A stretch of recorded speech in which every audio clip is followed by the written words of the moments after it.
Alright.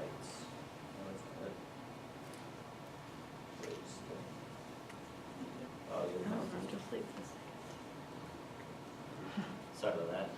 It's okay. Alright. Alright, so when we look at Jason Pollock's piece, Lavender Misty, what we realize is that we look at this piece and we understand that it's abstract art. But we question ourselves, what is abstract art? Like, how do we know that this is abstract art? It's something that, we just come to know because it's a culture that we live in.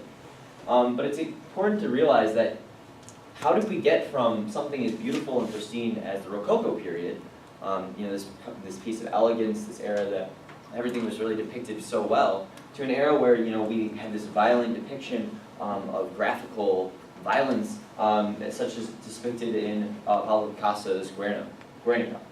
And so what I'm going to try to do in the next 4 minutes is give you this brief history of the past 200 years of abstract art, and we're just going to compress it into 4 minutes. And this is really kind of cool because if we look at abstract art, we realize that it's kind of like a little kid, and that we can look at it in its period of its life as each stage of its life. And so we'll get started with that. And the first period is going to be its Romanticism period. This is like, abstract art is like a little kid, right? It's like playing with its coloring books. It's basically told what to do. Still keep this realism, but add a little bit of color here and there, have fun with it. And so we see that this is the first stage. But this isn't enough for abstract art. No. Eventually, it's like, I am so done with this, I'm starting to move on to the walls. I'm going to start coloring wherever I want. And mom's not happy with it. Abstract art suddenly realizes that, oh, you know what, I can do color and light and shading, and this is a cool way to show that, yeah, there's more to this than just, this realism aspect. We can feel things too. Of course, you start to give that a little bit of leeway, and the next thing you know, we have expressionism. All of a sudden, abstract art is that bratty 11-year-old that's just like, I want to say everything, I just want to scream, and I want you to know it. And that's a perfect example. We have the scream, this image of, somebody who's just trying to express the world. It doesn't make sense, the image itself, except for the little things that you get. Of course, then we get into abstract arts kind of like its middle school years, those awkward ones. This is where, it starts to experiment with itself. It starts to say, oh, let's try deconstructing and reconstructing. And so Pablo Picasso is a great example of this. His piece, this is a woman, it's called Woman in Nude, but it doesn't exactly portray it, so forth. And this moves into, you get this idea that abstract art, it moves into its high school years. It's like, yeah, okay, that was a little too extreme. I've matured a little bit. I'm going to try to go back into realism, but it adds a little bit of its own style. And this lasts for a little bit. It really works well with the people that, that accept it. But then it goes into its college years. And abstract art's like, oh yeah, I'm going to rebel against what people think, and I'm going to be my own person, very much like we are in a way.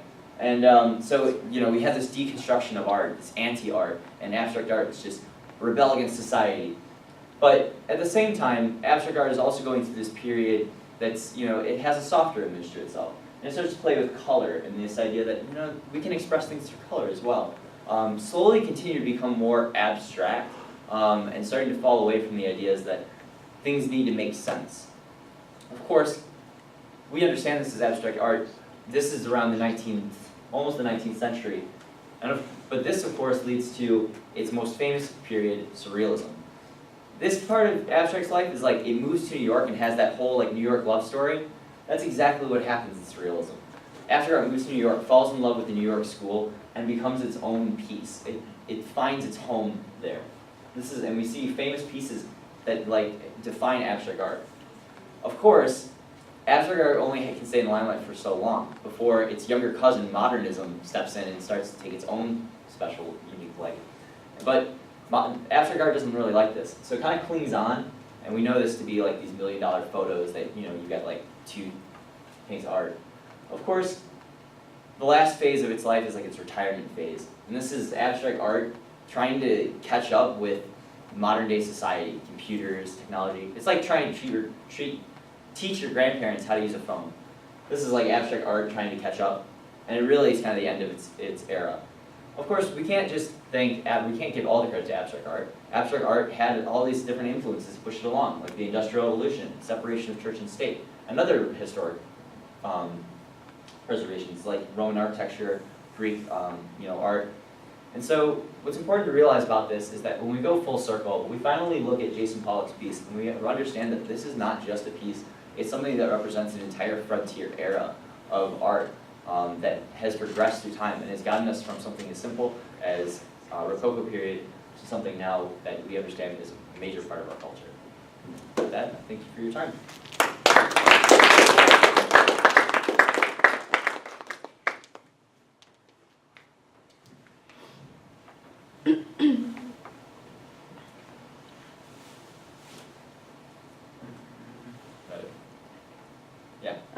I enjoyed the presentation. I think it was really interesting with all the pictures, but I kind of struggled to follow along sometimes when you were still talking about one thing and then like it was still on, it would like switch to the next picture, so you're like staring at that picture and then you're like talking about a cousin and then you're trying to remember what was on the other one, and it was hard to follow along.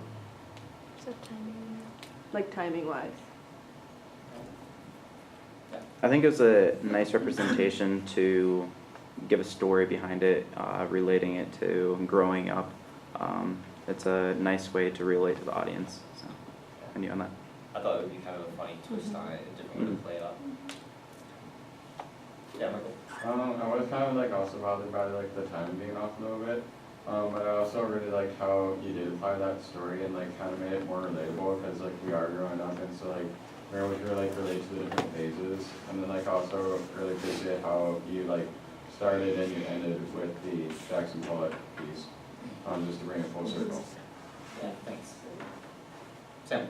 So all of us being design majors, we have some knowledge of art and art history, but the way you presented this, it definitely gives it, it's easy to understand to someone who doesn't know art history at all and doesn't have it, because you created the analogy of growing up and everybody has to go through it, so everybody knows the stages, and it was just, I don't know, it worked really well, and you could have anybody come in and understand your presentation rather than just design students. Yeah, I'm really glad that like it seems to be the general consensus. Like you guys were able to kind of follow along because art is like that in a major way. It's like there's so many different phases and influences that I'm just glad that you guys were able to follow along and get something out of that. So yeah. I really enjoyed how you used a black background. I think it made all of the paintings stick out more, and they were easy to look at too. They weren't like too crazy.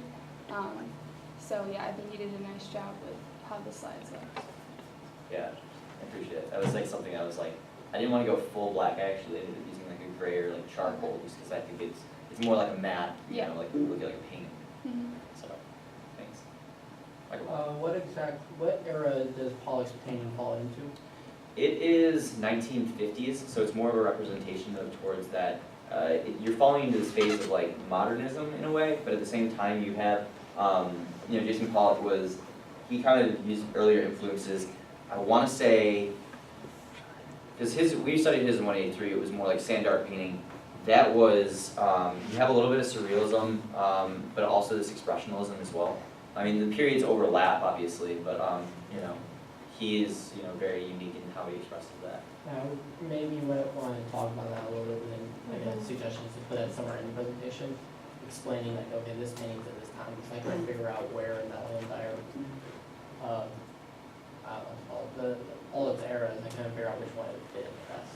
Okay. Just a suggestion. Yeah, I thought about that too, because I was like, it's hard to tell where that, on my opening slide, like I just gave like a very brief, subtle, underneath it just said like Jason Pollock, 1950, sand art painting, lavender, or lavender. Yeah, so, but I understand, like it is very confusing, hopefully that's something to work on next time.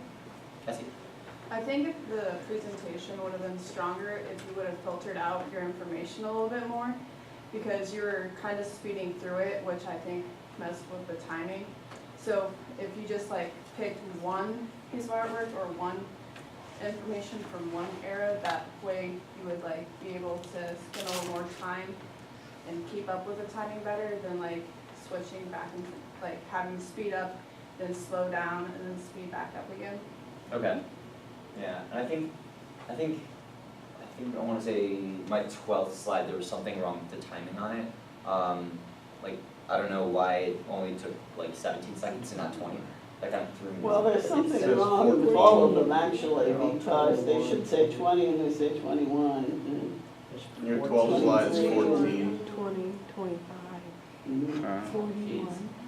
So they were all just a little off, or almost all of them, there were a couple Because of them that I are. felt so like either ahead of myself or behind myself. That was. Mhm.